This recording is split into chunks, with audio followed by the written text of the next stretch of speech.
the main talking points are A, the referee's performance, which was shocking regardless of result, and B, Harry Kane's missed penalty for his second attempt. But I think we've got to look at other things, and the reason I've gone first is because Kemp will have a very wry smile and a very "I told you so" approach when I've finished. But we could and we should have won despite the referee's performance in that game.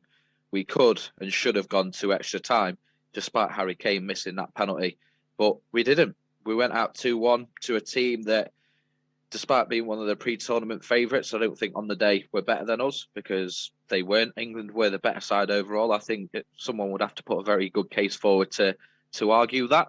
But we know the only stat that matters at the end of 90 minutes, 120 minutes, or after penalties or whatever it is that scoreboard. And France scored twice and we only scored once. So the issues for me, and again, this is where Kemp will very happily say, "I told you so," and has been telling us so for quite a long time now, but was the fear or the hesitancy around pulling that trigger on changing tactic. Now, why Mason Mount came on, I don't know, to play in that middle role, because you can't put Rashford there or you can't put such and such there because you're replacing Henderson. It's more of a central midfield role. So that attacking talent we've got, you can't put there in quotation marks. Mason Mount in 14 games this season for Chelsea, 14 league games, has scored 2 goals with 2 assists. James Maddison, going into this World Cup, was one of, if not the most informed England player in the Premier League. He has been pivotal for Leicester's climb up the table after their shocking start, and in 13 games has 7 goals and 4 assists. And I can't remember who I saw it off, someone on TalkSport, but they basically said, was James Maddison picked purely so there wasn't a load of media sort of discussion around him not being picked? And I have to say that seems like a fair assumption to make, because why he wasn't brought on in that situation, I do not know. When you look at their form over the season, especially recently going into the tournament, yes, Maddison had an injury, but it wasn't too long term, and he was in phenomenal form leading up to that. Now, anyone that wants to say, well, Mason Mount won the penalty, he didn't really win the penalty, did he? Saka with the first penalty, I'd say he won that with his run into the box to dribble around the players, taking that touch away from the player to then be fouled and go down.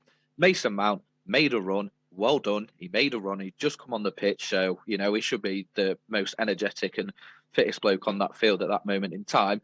He made a run, and for some unknown, crazy reason, Teo Hernandez decided to absolutely run through him. So I would describe winning a penalty as a bit of skill or something like that, similar to what Saka did. Mount didn't win a penalty. He just got run through for absolutely no reason. He was no danger. He wasn't in a position where he could have potentially scored at that moment for the foul. So, again, any arguments about, well, Mason Mount won the penalty? No, I'm not having that. I'm not having that at all. Then you've got Marcus Rashford, who was our top scorer at that point into the tournament, has had a pretty good season for Man United, or at least a much improved season. He'd found some form. He'd had a lot of confidence. He scored 2 against Wales. He scored after coming on with his first touch against Iran in the first game. He came on in the, 85th minute, just after Harry Kane had missed that second penalty. So we'd been 1-0 down, granted not for a very long time. We'd got back to 1-1 through a set piece or a penalty, and he was still sat on the bench up until the fact that it was still 1-1. Jack Grealish, one of the most fouled players in world football, came onto the pitch in the 98th minute and was on the pitch for about 20 seconds before that final whistle went. Why? What purpose did he have? What could he have done in that short amount of time?